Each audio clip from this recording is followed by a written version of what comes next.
This is a journey into Head down, Arizona. What time is it?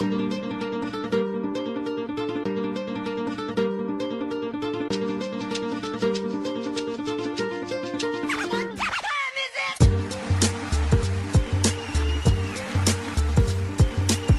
it? Welcome, everybody. This is Arizona Adaptive Athletics Radio, a podcast devoted to the wide world of the largest and most comprehensive collegiate adaptive sports program in the nation. And matter of fact, I'm going to say world until someone corrects me. I Googled it, and that's basically the best anyone can do these days. So we'll roll with that for now, but you'll get information on where to at me later.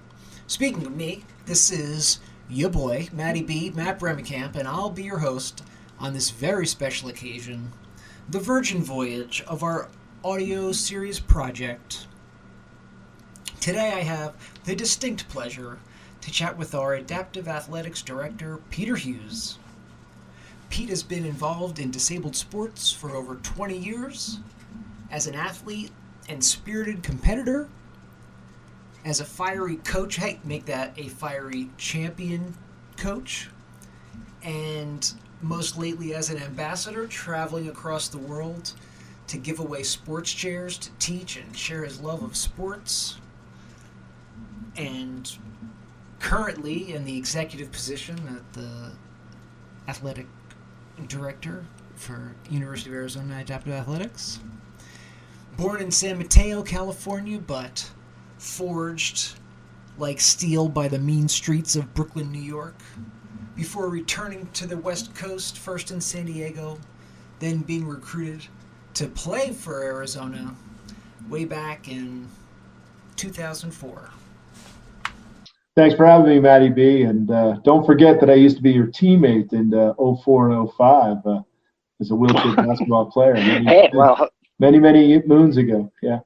That's right. I still have the bruises from the elbows down low, I think. I'll have my lawyer send you the x-rays. But seriously, folks, thank you so much for joining us, Pete. It's super exciting to finally get this bird off the ground. Been much talked about, and I think it's a great way that we're going to be able to deliver information and some interesting insights, some other things that we can't really cover regularly on social media, because we want to be able to give a voice to our programs and our athletes and what our programs and athletes care about. So super excited to get it going, and thank you so much. I guess the best way to start out with this is, and you're the man for this question, I think, what is Arizona Adaptive Athletics?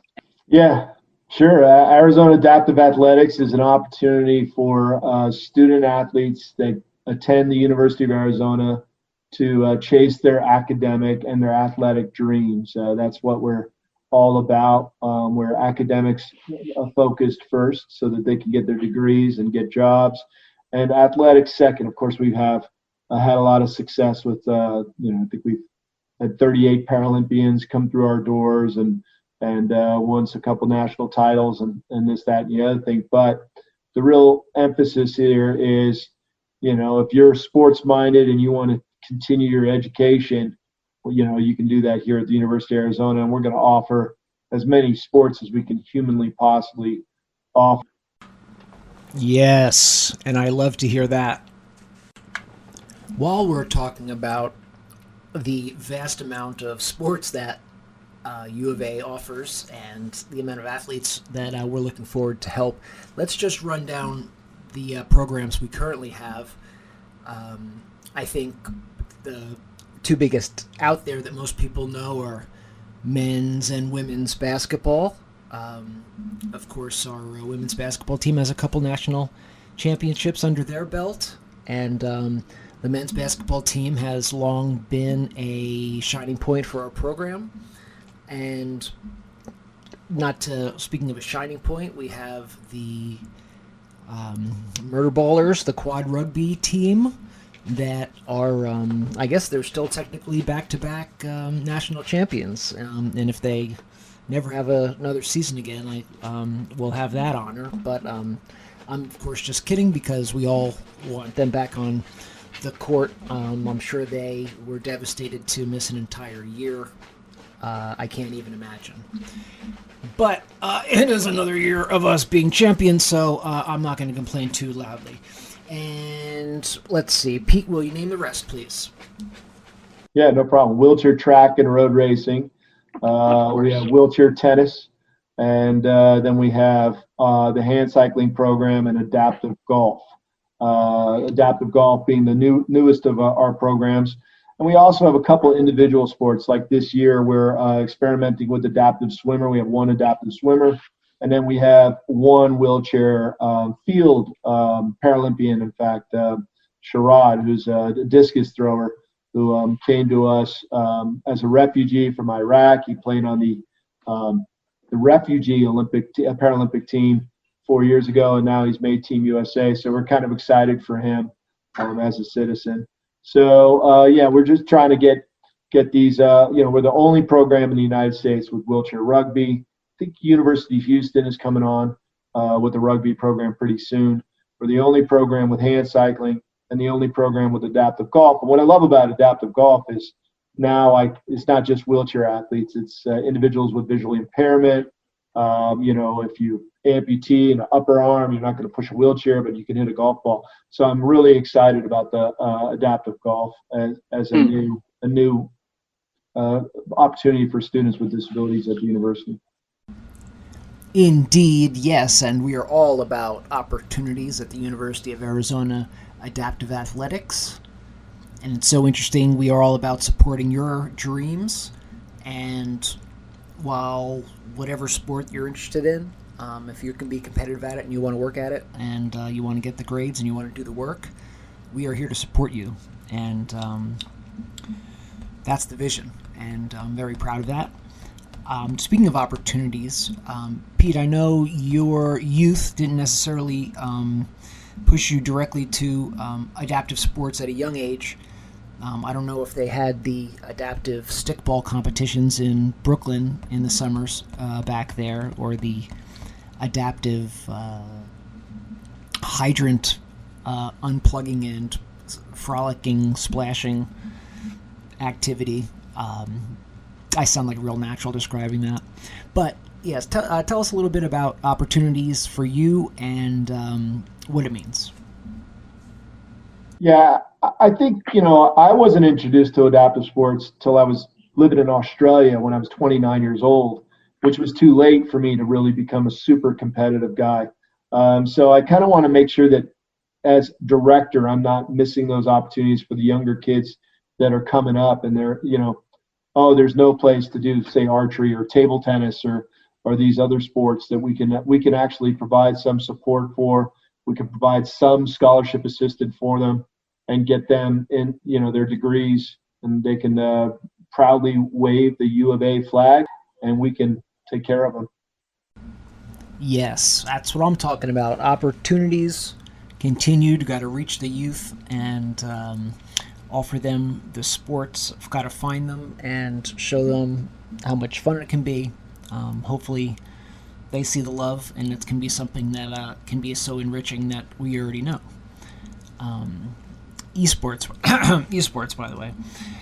So anyway, speaking of the future and what's to come, why don't you fill in on what else is coming up for adaptive athletics? So yeah, we have the adaptive golf program just got it started.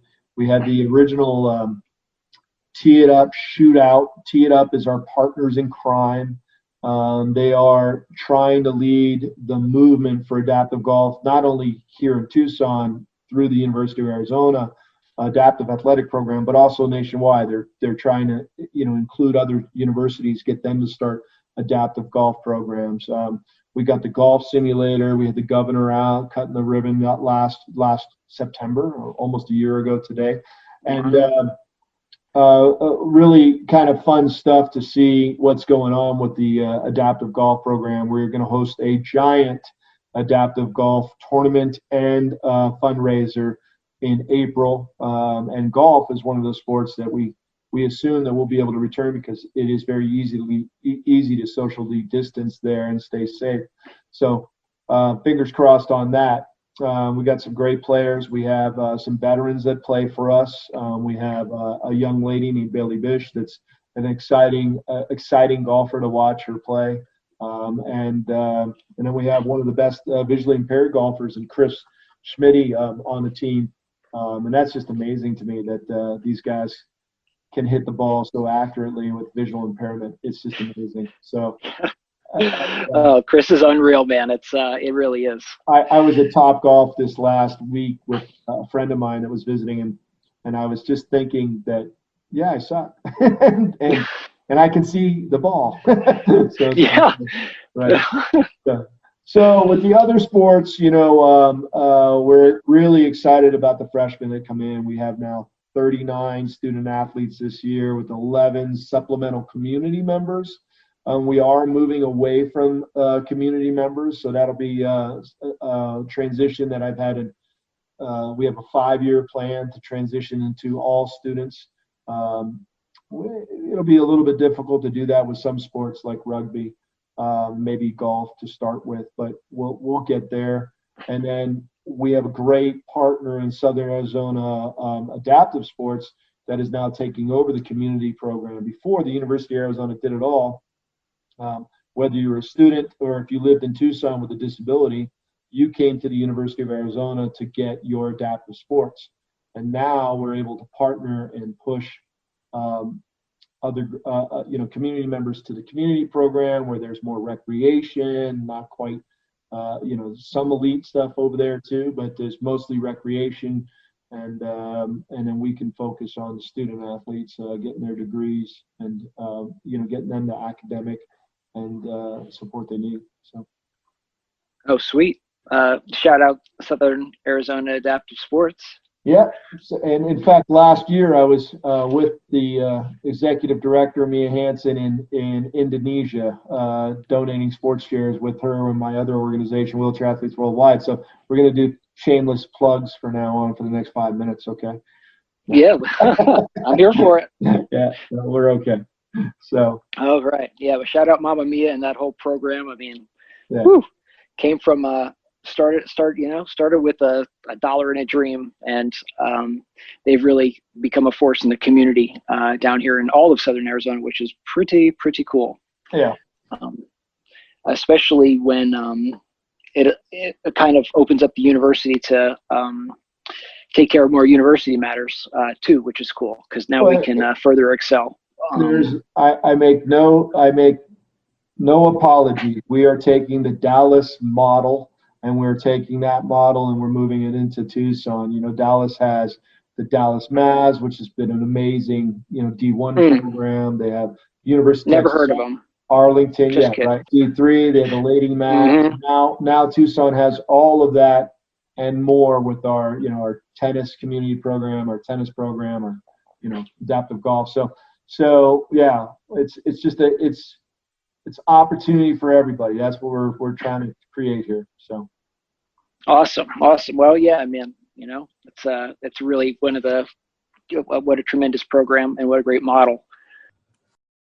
Pete, what can you tell us about how the university has handled the response to the pandemic, and with things kind of slowly, finally changing here on the horizon? How are our athletes going to be able to get back active in their respective sports? I wasn't thrilled with the way that I asked that, by the way, but do you know what I'm trying to ask you? Yeah, I got you. Okay. So yeah, it's talking to you today on March 18th, Matty B. We're moving along with our protocols. Our university has put our athletes' health first and foremost, and I have to respect that. I like that. I know that our athletes have been kind of heartbroken about not being able to compete this season. Our basketball team and our rugby team have really been shut down almost completely. But recently we've been loosening protocols. We've been allowed to practice outside a little bit, one-on-one, shoot a little bit here and there. We opened up our adaptive athletic accessible gym, and we've had access to that for a couple months. And golf is ready to go. Golf has got the approval to compete. And just this last Friday, we got approval to attempt some flights. Now, I say attempt because there are still some things that have to fall in place. So we expect that the wheelchair tennis team will be competing in April in Orlando at the National Collegiate Wheelchair Tennis Championships. And that'll be the first and only really tournament that they're going to be participating in. And then we have the track team. The track team is going to Texas, I think, in April. And then they're going to Minnesota for the U.S. Nationals, and which is a qualifier for Team USA, where they might be able to be eligible for the Paralympics. The Paralympics, by the way, is still called the 2020 Paralympics. It's held in Japan 2 weeks after the Olympics, even though it's going to be in 2021. So we're thrilled about that. So we're excited. We got our Adaptive Golf fundraiser on April 19th is around the corner, held at the Omni. We have had amazing response from the community and support for that Adaptive Golf fundraiser. We crushed our goals and expectations for fundraising, and the Tucson community has really shown its true colors by coming to our aid and assistance. And we sold out of that event. We have 144 golfers.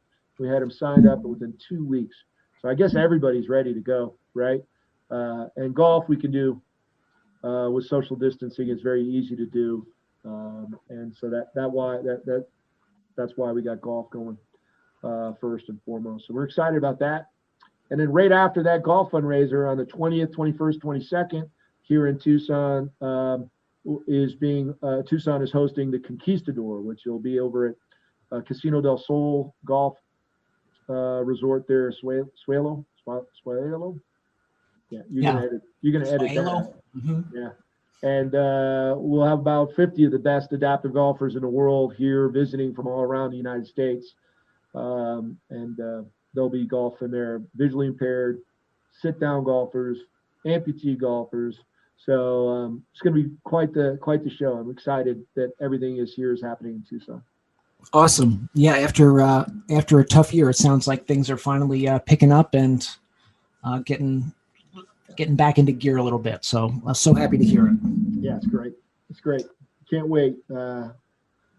Being an athletic director with nothing to have any athletics has been tough, but I'm happy to say that all of our student athletes have remained safe and sound, and no major issues with COVID from our side. So that's been great. Shout out to our athletes and campus health and the university's procedures, like making our guys test once a week and make sure that they're safe. It's been tough, but it's kept people safe. So I'm proud of this university.